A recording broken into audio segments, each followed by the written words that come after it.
इस वक्त की बड़ी खबर प्रशांत किशोर से जुड़ी हुई सामने आ रही है। बांकीपुर उपचुनाव में जीत हासिल करने के बाद पीके लगातार सुर्खियों में बने हुए हैं। तरह तरह की बयानबाजियां भी उनकी तरफ से सामने आ रही है।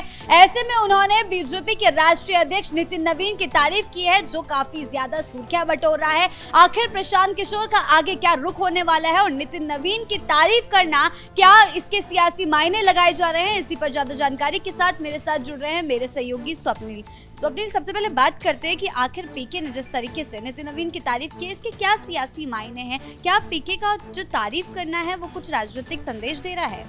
देखिए, प्रशांत किशोर बड़े ही चालाक नेता है। क्यों मैं ऐसा कह रहा हूँ? क्योंकि वो अभी नेता बने हैं, लेकिन उससे पहले वो रणनीतिकार थे। चाहे प्रधानमंत्री मोदी हो, चाहे ममता बनर्जी हो, अरविंद केजरीवाल हो, एम.के. स्टैलिन हो, सभी को इन्होंने चुनाव जिताने में मदद की है। लेकिन अब ये खुद चूंकि नेता बन चुके हैं, तो अब इनका बयान इस तरीके से है। लेकिन इसको आप देखिए, नपतुला और बैलेंस बयान है। प्रशांत किशोर ने साफ तौर पर ऐसे कहा कि भाई नितिन नवीन जो कि बिहार से आते हैं, बांकीपुर से आते हैं, और बिहार के व्यक्ति को अगर राष्ट्रीय पार्टी का अध्यक्ष बनाया गया तो ये उनके लिए गौरव की बात है।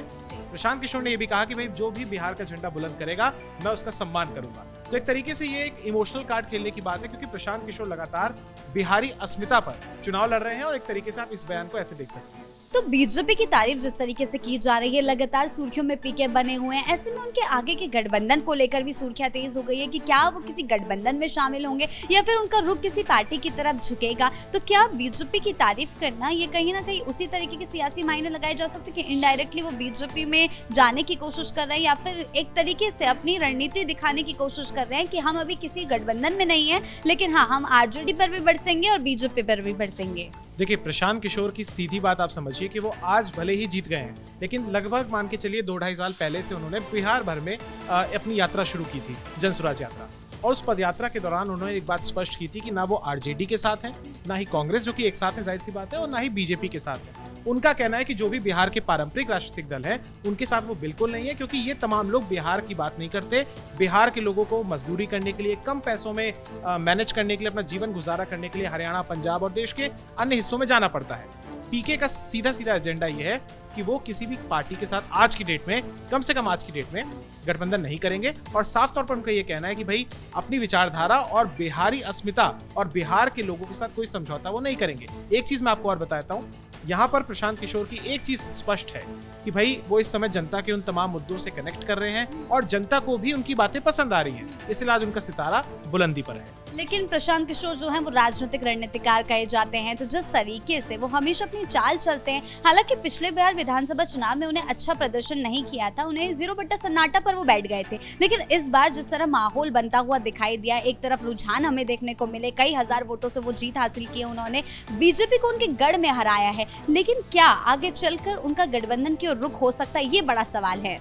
देखिए, फिलहाल जैसा कि मैंने पहले भी बताया शिवानी, मुझे ऐसा उम्मीद नहीं लगती है कि कहीं प्रशांत किशोर अभी गठबंधन करेंगे, क्योंकि जाहिर सी बात है, जनता की याददाश्त में वो चीजें ताजा हैं।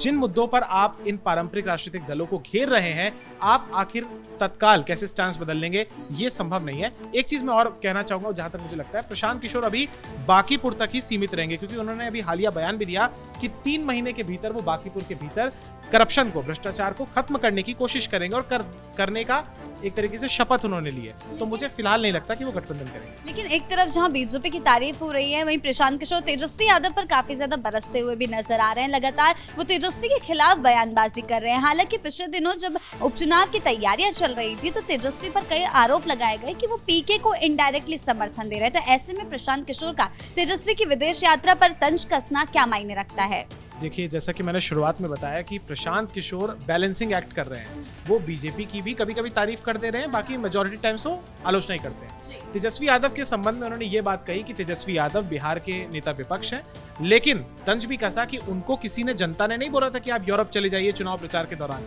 जिस तरीके से राहुल गांधी देश में बड़े बड़े समस्याएं और मुद्दे उठ रहे हैं, उस बीच वो भी चले गए थे विदेश।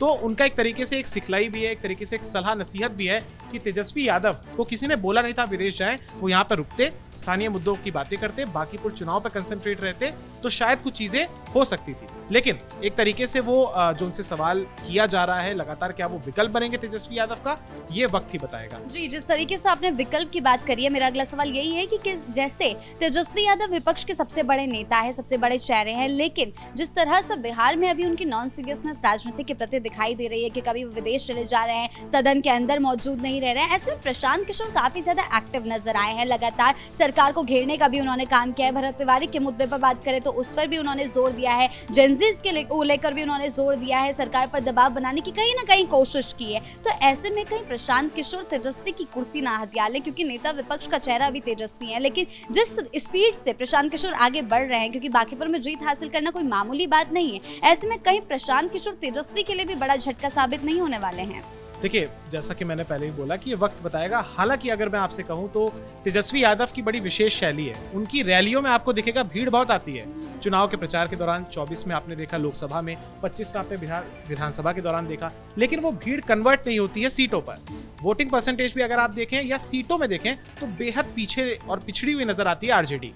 प्लस उनके जो राजनीतिक परिवार की जो विरासत है वो भी अब लगता है कुछ ज्यादा काम नहीं आने वाली, क्योंकि बिहार की जनता उस कड़वे घूंट को पी चुकी है जो 20 साल तक उनके पिता और उनकी माता का जो शासन रहा, राबड़ी देवी और लालू प्रसाद यादव का, उससे हर कोई वाकिफ है। जंगल राज उसको कहा जाता था। लेकिन तेजस्वी यादव इस समय अपने परिवार की, अपनी पार्टी की छवि को चेंज करने में पूरी तरीके से अपने आप को झोंक रहे हैं, पर कहीं ना कहीं वो असर नहीं हो पा रहा है। प्रशांत किशोर जाहिर सी बात है अभी एक छोटी मछली है इस समय मैं कहूंगा, क्योंकि अभी सिर्फ एक सीट के विधायक बने हैं। और 6-7 महीने पहले, जब पिछले साल 8 महीने पहले जब चुनाव हुए थे बिहार में, तो उनकी पार्टी की जमानत जब्त हो गई थी। लेकिन एक सीट, हालांकि आप इसमें ये भी कह सकते हैं कि उस दौर में प्रशांत किशोर नहीं लड़े थे, लेकिन इस बार सेनापति खुद मैदान में उतरे, तो विश्वास था जनता को कि भाई चलिए प्रशांत किशोर आज आए हैं, सेनापति आए हैं, तो हम इनको वोट देंगे। एक चीज और है कि देखिए, बीजेपी ने इस पूरी सीट को नॉन सीरियसली लिया है। शायद उनको इस बात का अहंकार था या घमंड था कि भाई नितिन नवीन की सीट है, 95-94 जब से अस्तित्व में आई है तब से हम जीत ही जाएंगे।